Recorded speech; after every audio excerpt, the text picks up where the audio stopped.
everyone. It's your girl Miracle Sims, and you're watching God, Sex, and Love. Tonight we're chatting with Mr. Jeff Campbell. So if you are ready to learn a little bit more about Christian mysticism, then stay tuned. See what I'm about. Not hard to figure out that I'm not the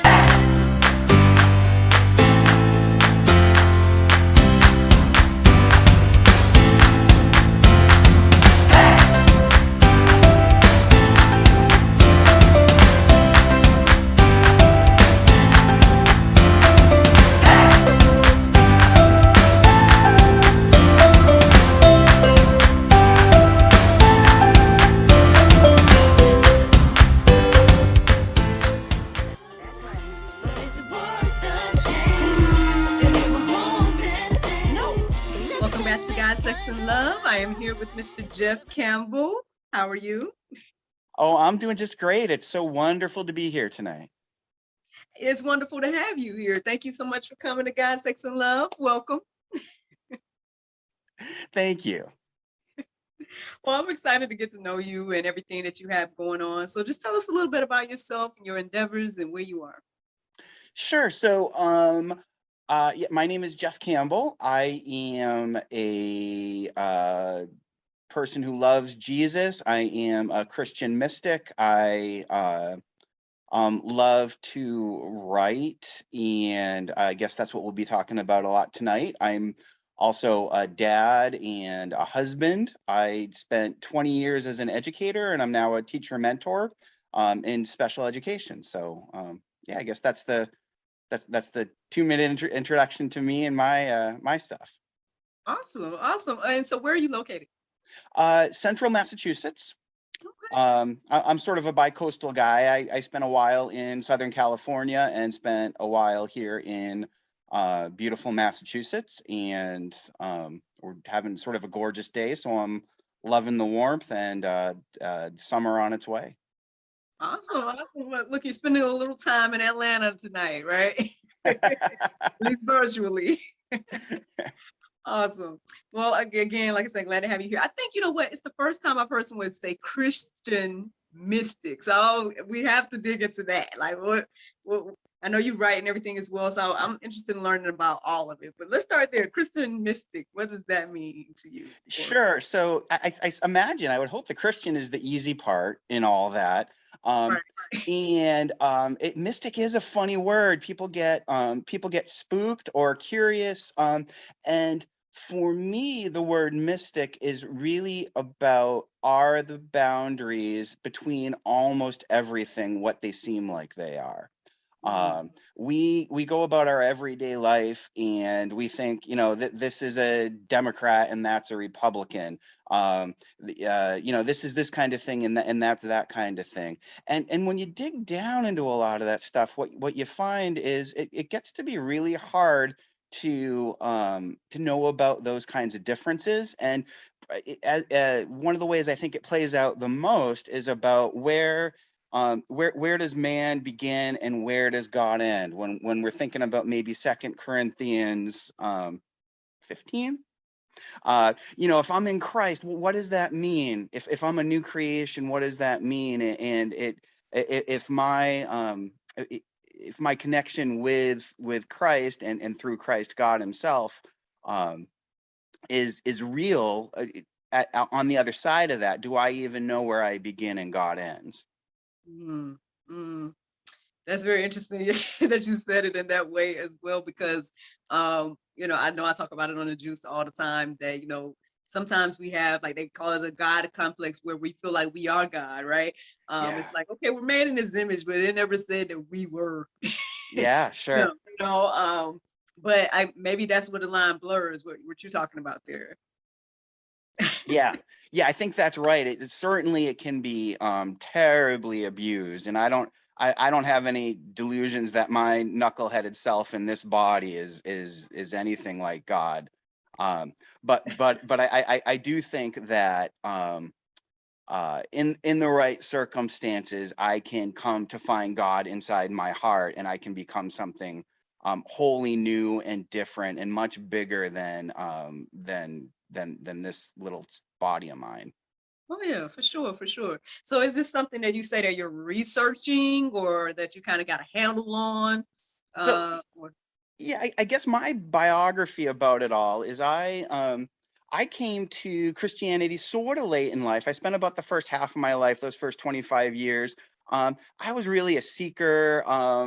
My earliest life plan was to be a philosophy professor, and I would tell people I was just going to climb up into a ivory tower, and I was never going to climb out. And um, at that time, that seemed like a good way to know about God. It was very safe and very easy, and it was all very much right up here in my head. And mostly through I guess the witness of my amazing wife of 25 years, who was a Christian when we married and I was not. And she just had something that I wanted. And for a long time, the church community that we were in was lovely and beautiful. They taught me about Jesus and was really good. And I was in those places. I kind of accepted the answers that they gave me. And then my life got complicated, and the answers that they were offering up didn't seem like the whole picture for me. And I discovered even in this really beautiful church that I fell in love with and was really loved in. Um, there was a part of me that was interested in how do I actually do this stuff? How do I come to know God and things? And I didn't always feel real satisfied with the answers there. And when life gets complicated, I didn't really the answers weren't hitting me in the heart a lot. And I'm thankful for how bad things got, because sometimes you got to go in that direction before things can get better.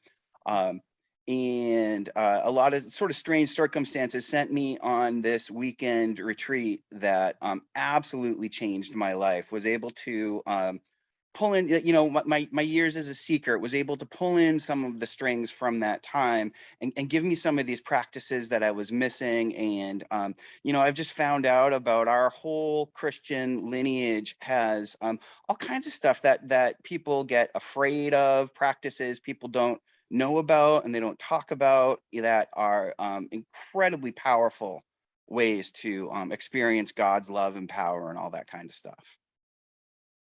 wow, I mean, hey, well, look, you've been, they say you've been off more than you can chew. You're like, God, I want to understand more. I want more. And then Yeah. next thing you know, you hit rock bottom, right? And he's like, Yes. okay, and this is how we're going to do this. Yes. So I Right. get it. I totally understand where you're coming from, and like you, hey, I'm glad that you went through whatever Yeah.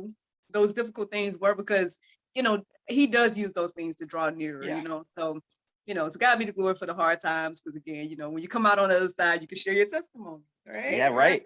That's right. So I mean, I'm excited to like, even hear even more about this. So okay, so I know we're going to talk about your book and everything like that, or books, right? Yeah. Yeah. And Sure. everything. So is this something where after you went through what you went through and then you felt led to kind of write about it, or how did Yeah. that transition for you? Yeah. So, one of the things I was thinking about, when things were hard, I made decisions I regret. I did things that were unwise, and that was 100% me. My failings and my mistakes. But you get to a certain point in your life, and it can be hard to climb out of it. And I started to sample and find out. I'd hear people talk about these contemplative practices, Mhm. and for $49 you can get to participate in my webinar, and here's this $100 book, and here's all these classes and stuff. And as I was experiencing the changes that these kinds of things brought about, I was also thinking, man, there's got to be an easier way to do this. And one of the things that was on my heart at that time, as I started to climb out of that time, is if out of my hurt and difficulty and challenges, if I can make it just like this easy for the next guy, Mhm. um, and share some of this stuff for somebody who'd be interested to know in a way that isn't going to cost thousands and thousands of dollars. And so Yeah, I started curating these collections on a website so people can come to the website and find them all. I started putting together campaigns on email and doing Zooms. And one of the things I'm really dedicated to is uh, my very little, my writing isn't coming from me, and on some kind of level I don't feel like I own that. And I whenever somebody gets to a point of, hey, I really feel like I could learn something from what you've been doing, but I don't have $10 for a book, I'm a big fan of, all right, let me send you out the manuscript, or let me send you out a copy or whatever. But that, that was where the writing came from. And one of the things about the writing for me now is that itself has become this spiritual practice. My favorite thing about, all right, I think I'm gonna sort of jump into this topic or that one next, is I get to like eat, breathe, and sleep that stuff for all that time, and inevitably coming out learning stuff, and maybe a little bit better for that. So I think that's where the writing started. One of the things I talk to both my students and my own children a lot about is, I always wanted to be a writer growing up, and I was waiting on somebody else to come by and tell me that I'm a writer. I was waiting on, a publisher or agent. I would write stuff and send it out, and I'd make a little stuff forward. I hit, I don't know, I guess about 45 or something. Like, I'm not waiting on anybody else to declare me a writer. I'm gonna write. I'm gonna just do it. Yeah. And in the year 2022, there's no reason not to. All that stuff is so easy. So, I've got some books through traditional things that a publisher had to read and like, and I've got many of my books are just like, all right, I'm just going to go and write this thing and I'm going to do it. And I did it. And my only regret is I waited 45 years. If you got, maybe one of my takeaways for anybody who's listening tonight is whatever you are, to stop waiting on some other human being to declare you that. Just go out and do it. Yes, yes. Oh my goodness. That's like confirmation. Me and my sister was just having a conversation not too long ago, actually, before we got on, and talking about that very same thing. So a little confirmation for me today and for her, and anybody listening to this when they listen to it. But yeah, I mean, again, even with that, we can go deeper when it comes to that, because I like to say, or I like to remind us that at the end of the day, like while we're waiting and taking all this time, we don't know what we're holding up. And what blessing is you're holding up, or anything, so yeah, Yeah. what he just said, I co-sign. I'm right here with you. Thank you. Now I want to go back a little bit, right? I know we got into your books a little bit. We can go deeper on that as well, however much you want to share. But I want to go back a little bit to what you said earlier. You mentioned that you and your wife were kind of on separate pages when y'all, got together in regards to uh spiritually, I would say, right? If I'm Yeah, gathering sure. that. Yeah, yeah. So I guess I'm kind of curious, because for me, like when you described, her and then being in the church and all that type of stuff, I mean, to me, it just sounds biblical, because that's Yeah. what it says. Literally, there's a portion that talks about wife, even if you have an unbelieving husband, X, Y, and Yeah. Z. And so Yeah. that played out fully to me, Yes. as I heard your testimony there. But I would love to hear like your perspective, like from where were you at spiritually before you all met, and then like once you guys got together, and like how was that for you? Because a lot of times, I mean, we know we hear this a lot, don't be unequally yoked and all these different things, right? And so, um, I'm just curious to hear, like, from your perspective, like, how was dating this woman, how was marrying this woman, and what ultimately, um, how that was for you completely, whatever Yeah. you want to share. Yeah, sure. I love to talk about this stuff. So I was fascinated with the person of Jesus, and not very forgiving with the people who claim to be his followers. And went to some relatively elite schools and learned like the best ways to argue that stuff down. I was not particularly nice about it. And really looked down my nose at my wife. And I loved many things about her, And I was, it's like, it's so funny for me to think about it now, because I was so sure I was going to change her. And, you know, that's like never think out loud about how things are going to end up, because it almost always is going to go the opposite way, I think. Mhm. And not long, within a couple years of us getting married, it wasn't very good. I was not mature. Um, and early on, she fed into my foolishness some. And, you know, we would get into these scripts where, like, just the same dumb argument that we've had every day for the last month.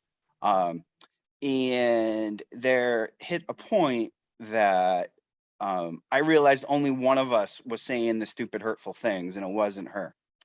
And there reached it, like, I looked at that was really where I think I started to do the double take at her of like, what do you got? You know, I've gone to all these fancy schools.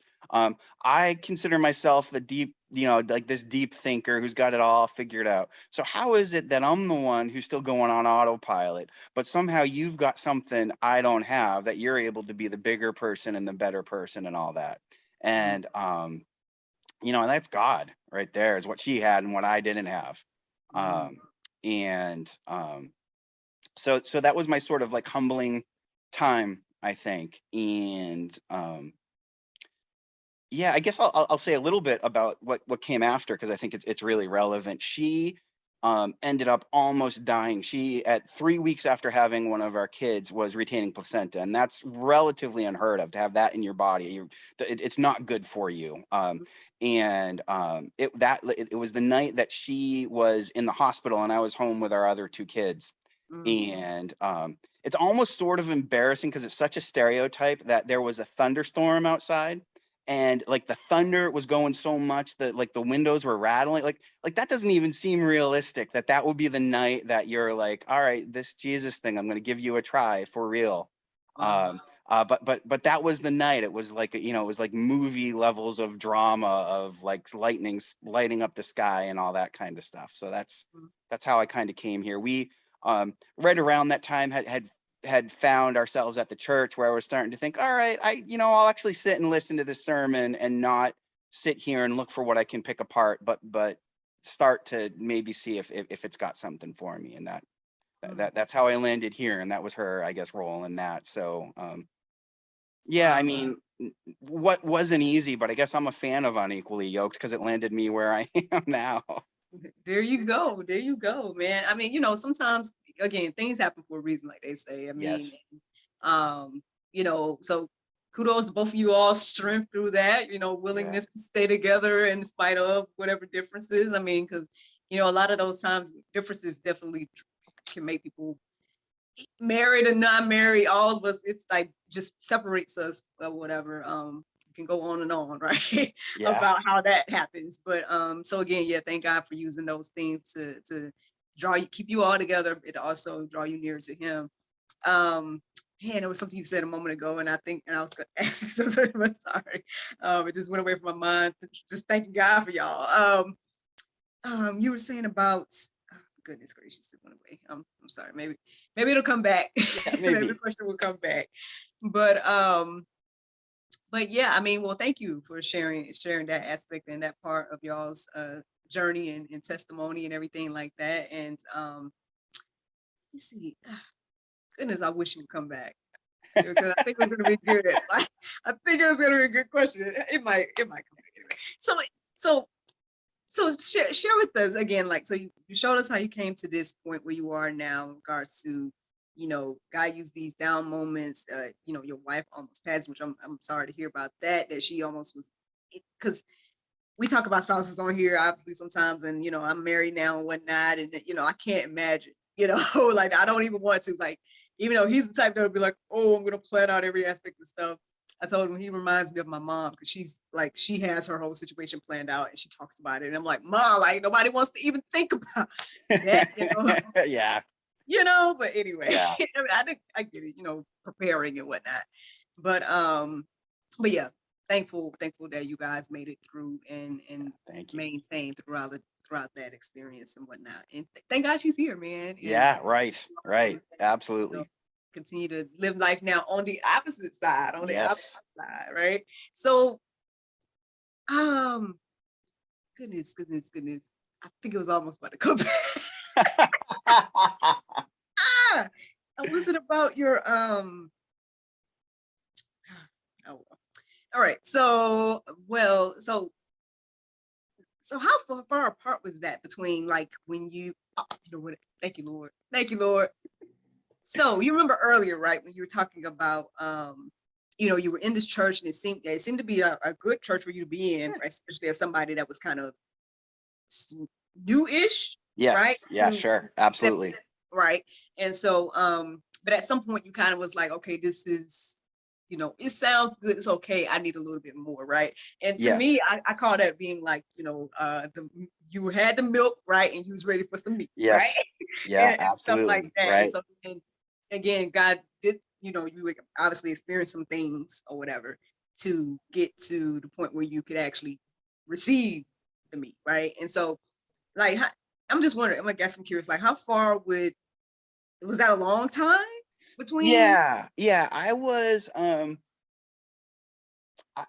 gonna put it at right around 10 years, just a little shy of 10 years. I think I was at that church and serving yeah, some of those people are still huge in my life, and some of them we've gone our separate ways and stuff. But it was a good 10 years. It was probably a year of attending and like wrestling with all the stuff and like finding Christ in the middle of that after about a year, and probably a good like 8 9 years of being at that church, and that was at that time the right place for me.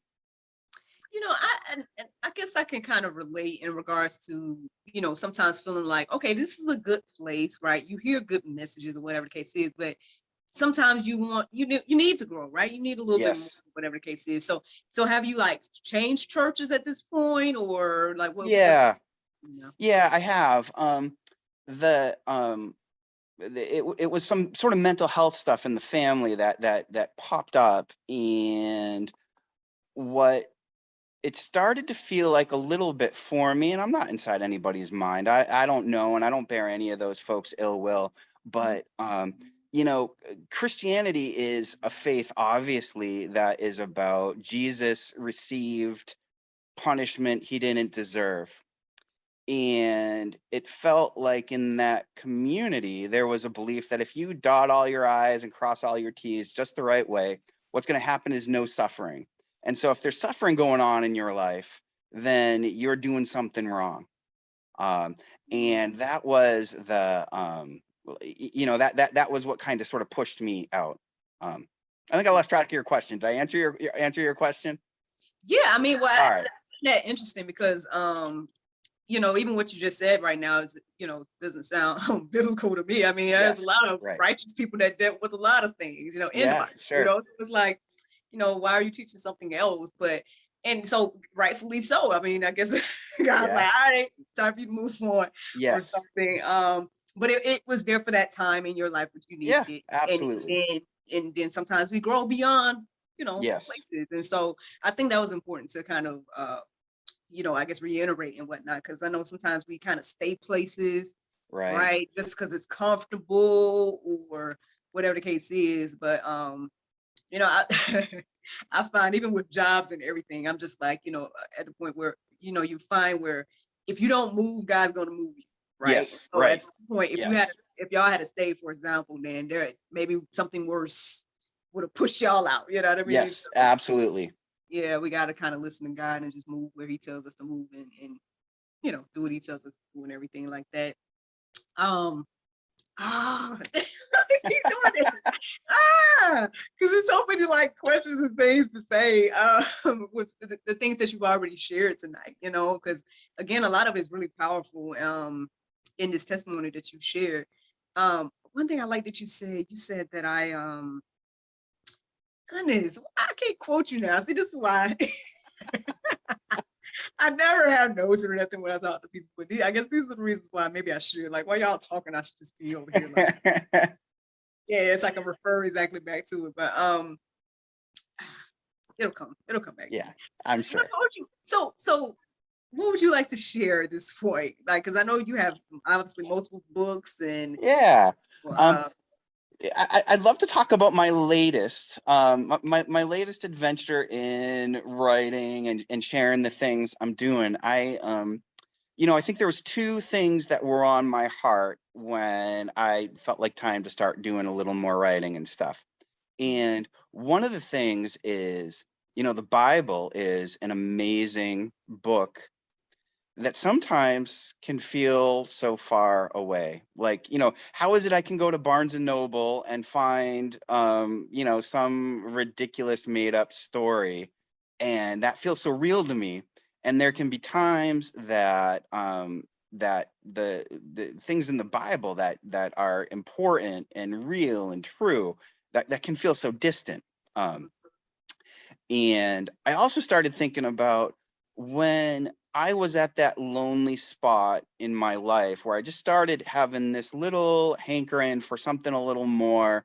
Um, Started having these questions about all these practices I was hearing about, like Lectio Divina is a good example. And that was not a place everybody said that stuff's evil. I know there's people out there who think those things. It was just a place of, oh, all right, well, go figure it out for yourself, and you enjoy yourself on that and things. And so my latest book is called Words Made Flesh, and it is 4 different practices that can help make the Bible feel alive. mm, And one of the things that I kind of discovered as I was writing the book is the funny thing is some of this stuff we just do naturally when we're reading our favorite like thriller and things. You read your great beach read, your #1 on the New York Times bestseller or something. You read that and you feel like you're right there in the middle of it. And so when the writer tells you that like they smelled hot dogs or something, you can smell the hot dogs, or there's a cool breeze, you can feel it on your skin. And there's historical Christian practices that invite you to do those things, to like follow your senses into the reading.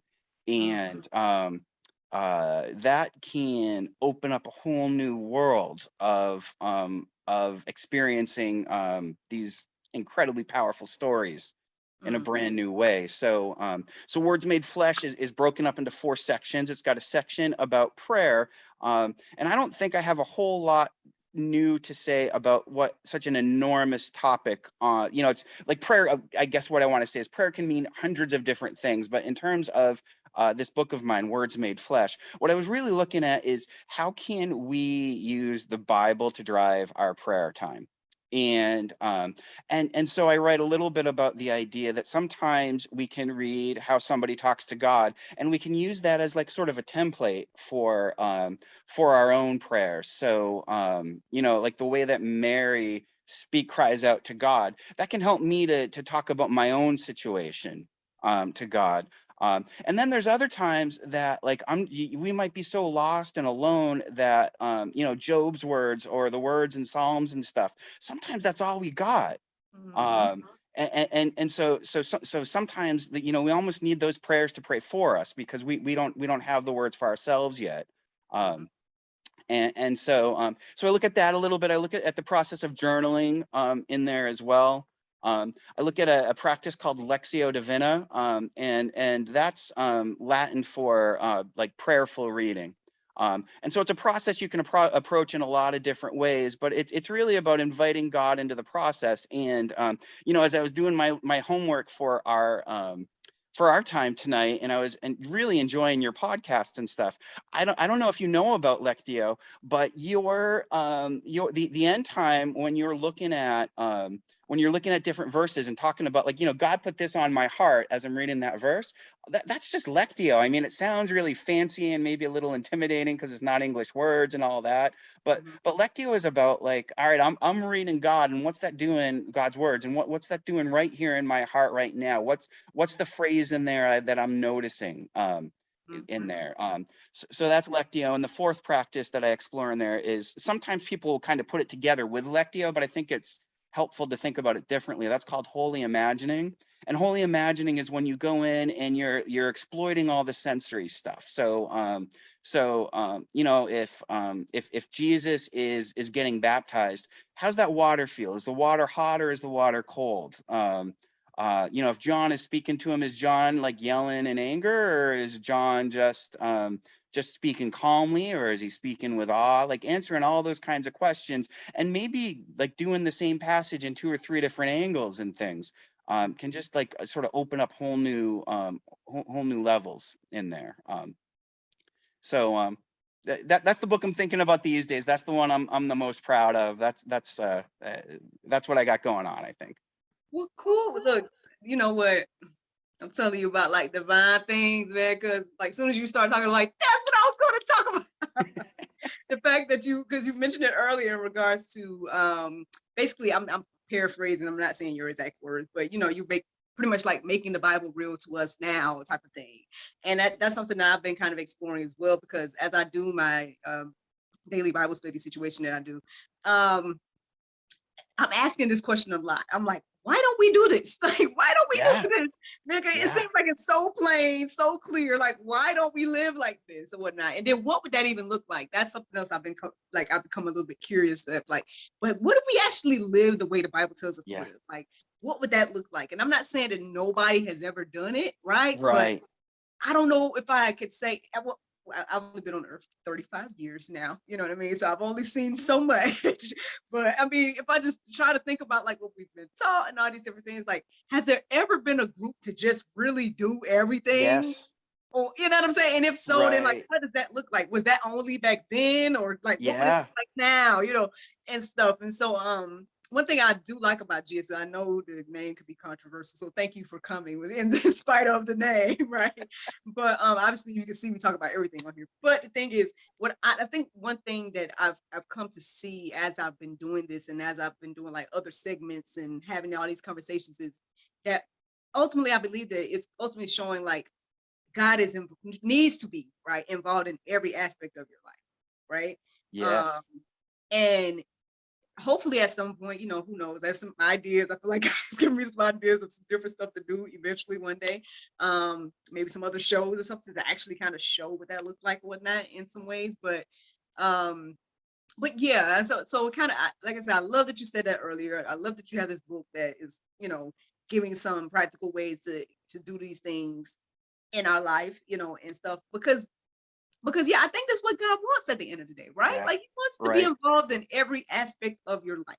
Yes. And so communicating with him about whatever, you know what I mean? Like, what do you want me to eat today? Like, Yeah. maybe, you know, Yeah. you Sure. know, and I think not to be struggle with that or something, but I think it's like what you just said. It feels far away, right? Because you know the Bible is, depending on which version you're reading, right? It may Right. sound like it's not for today. And I think a lot of people may have that misconception, right? That, oh, well, this was then and not now, you know? So obviously you've dug deeper into this. You have your book, you know? Yeah. Sure.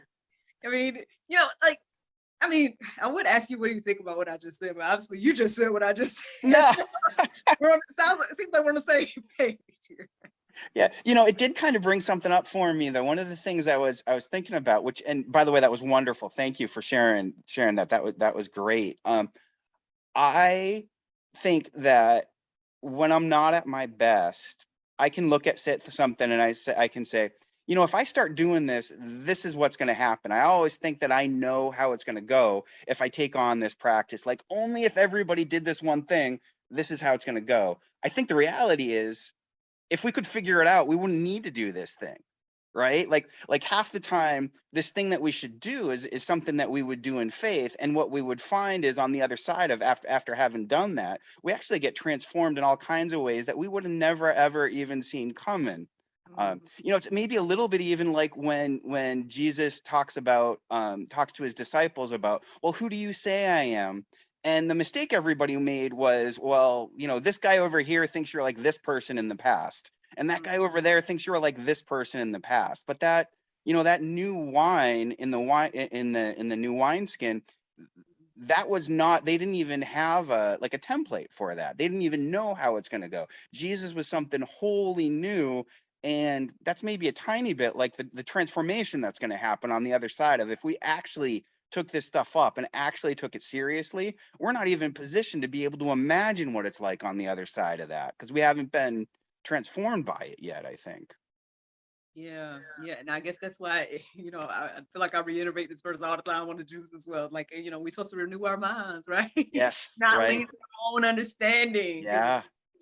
and everything like that. I know that sounds big, right? But I mean, not really when you start to actually just do Yes. it, It's like, all right, well, Lord, whatever you want to do. Like, I feel like that's all Yes. I'm living these days. Like, it's on one hand, it's weird, right? Because I'm like, you used to, I guess, when people raise you and you're like, you're gonna work, you're gonna die, you're gonna go to Yeah. college, you're gonna and everybody has told you what life is going to be like and whatnot. Yes. I find myself in this place where, and I love it, don't get me wrong, like, I'm loving it, but it's still weird though. It's still Yeah. weird, especially since 2020. I mean, obviously, you know what happened. We ain't got to go into that part, Yes.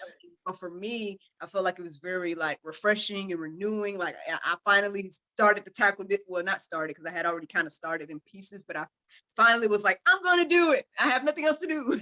I'm Right. going to do a podcast. Yeah. Thanks to my husband, it became daily inspiration. I was going to probably do once a week or once a month. He was like, oh, successful people do it every day. Like, what would I even talk about every day? But lo and behold, like me saying daily dose of inspiration, okay. And then I just, and next thing I know, every other goal and thing that I wanted to do started to just like a domino. Like that was the first thing that pushed everything else for us to be even having this conversation now, Yeah. Right. And it's like I said, it's a very interesting place to be because it's like I never really was a 9 to 5 person, right? But I was doing different gigs and working at different places and whatnot. And I call now what all I do is like what I call hustling from home, where I have like these, online businesses, whatever. And then I'm doing this, this is all I'm doing. And I'm just living by faith. I'm like, well, Lord, I got bills, so whatever. And ever since I would say I saw things moving in 2019. In a certain way. And I was trying to help it along. I was like, okay, well, I see you transitioning me out of this job that I was at and all this other stuff. So I'm like, all right, what you want me to do? And I felt, and it's so funny. I tell you about this. But you can stop me anytime. Be like, I'm tired of hearing your Keep going. testimony. I love it. Long story short, I'm trying to make the long story short here. I felt led to go get a space. I do dinner shows and all type of stuff. And I felt led to go and open up a venue again. And I'm like, okay, great. This is great. I just had my son in 2018. I'm like, I can work for myself. And right. Did that it was like up and down, up and down. I'm like, Lord, what are we doing? You told me to get a venue. Like, what are we doing? I got a venue now that, just ups and downs. And then 2020 happened. And lo and behold, obviously you know what happened. And then basically I didn't understand back in 2019, like why things was going the way they did. But when 2020 happened, everything started to make more sense because I had reestablished my business, got everything up to date just to get the venue and all the stuff that I had done.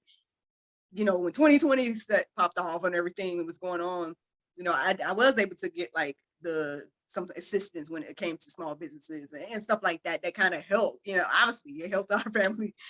Especially on my end. Because my husband still was working, but I wasn't, and which left me with all this time and availability to just be talking on podcasts, right? And again, I share all this to say, because we gotta try to make a long story short, but I'm sharing all this to say, like, I do feel like I'm in this place where I'm just like literally living by faith, like the Lord is providing, you know what I mean? He's provided food, he's provided, obviously, we've been able to keep our home, like, I've still been able to do my part and build somehow miraculously without me working the way I used to work, right? Somehow, right? By the grace of God, I'm still doing my part of bills and all these different things.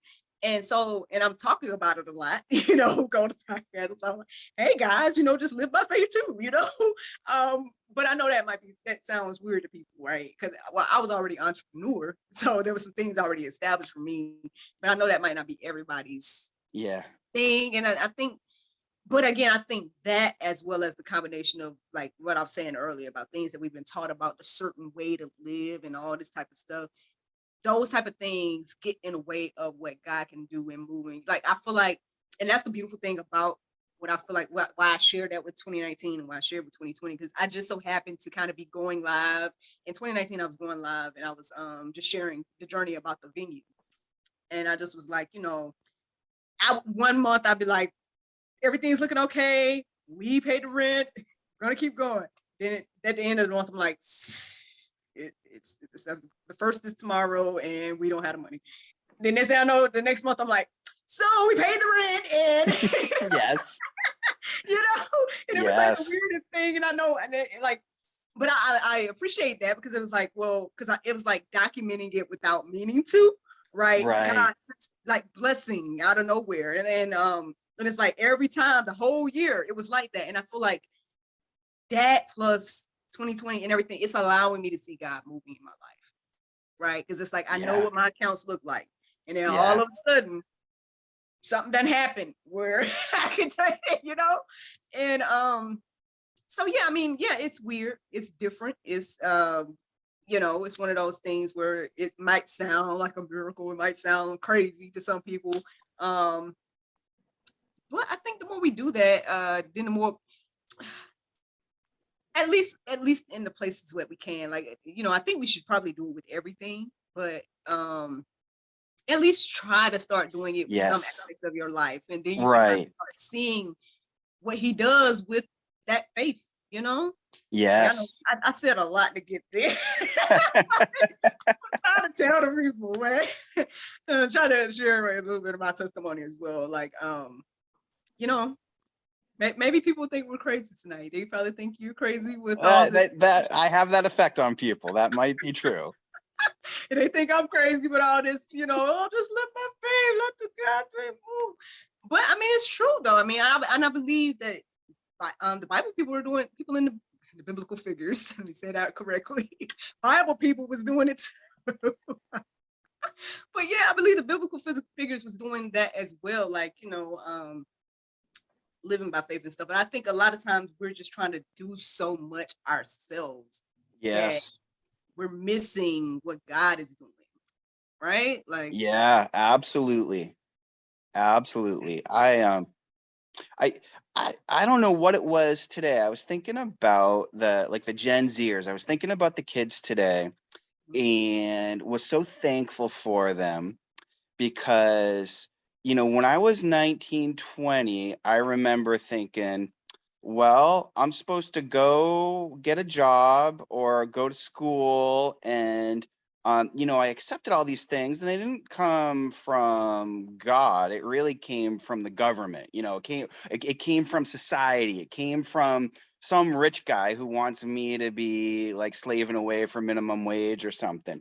And Gen Z, I think, really gets it. They're like they're what they're doing is driven by what's in their hearts, and they're not letting themselves get shaped and things like that. So when I think about like sort of stepping out in faith, and when I think about kind of like writing my own script, I think they're doing a pretty darn good job of not like sort of buying society's lies about how you're supposed to live and what you're supposed to do. And there's a way that can be not too good, but there's also some powerful things about resisting the messages we get from society about who you're supposed to be and how it's supposed to go, because it's benefiting somebody with a whole lot of zeros in their bank account for them to be doing that. It's not that's not in their best interest to be working 90 hours a week, their fingers to the bone for not rewards and stuff.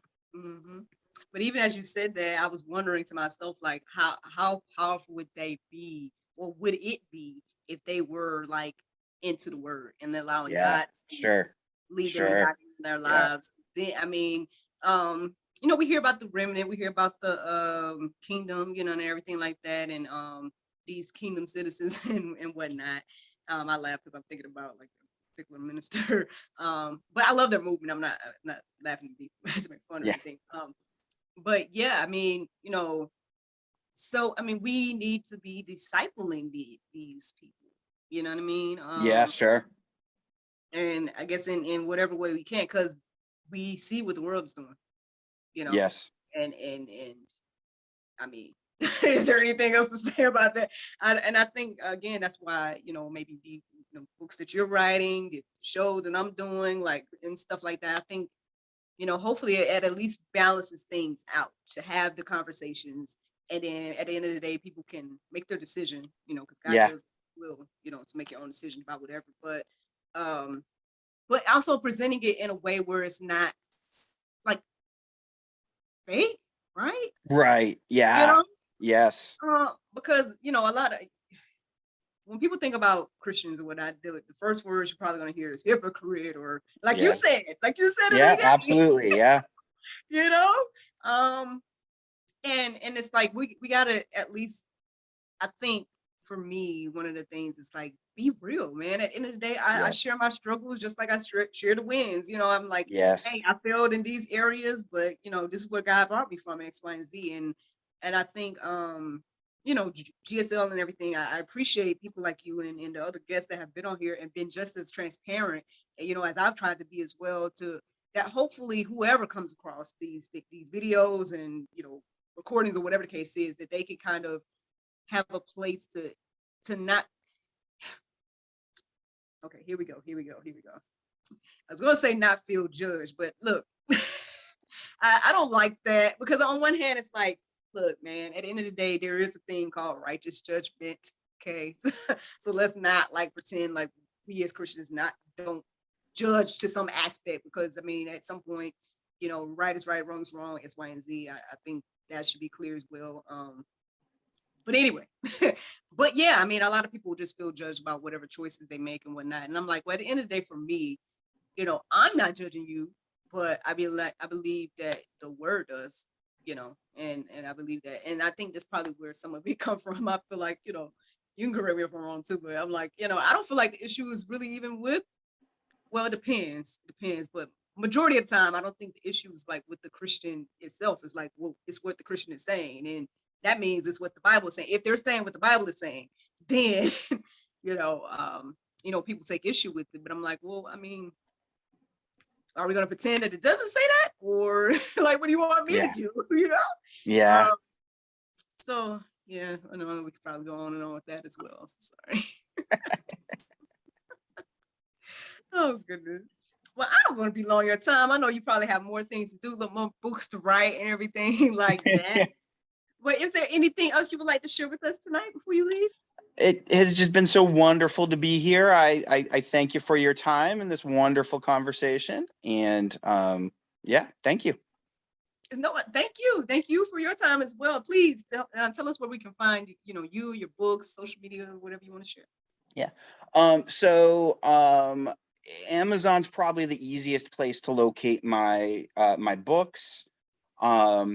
My website, so it's Jeff Campbell is what I write under, and my most recent one is Words Made Flesh. I curate a website of spiritual practices called the Faithing Project. So that's at thefaithingproject.com. And those are probably the two best ways to find me. You can find the Faithing Project on Facebook. We would love to have you there and following the page and hanging out and having conversations with us about meeting with God. Awesome. Well, thank you so much, Mr. Campbell. Thank you very much, Ms. Sims. It was great. Miracle Sims, let's go.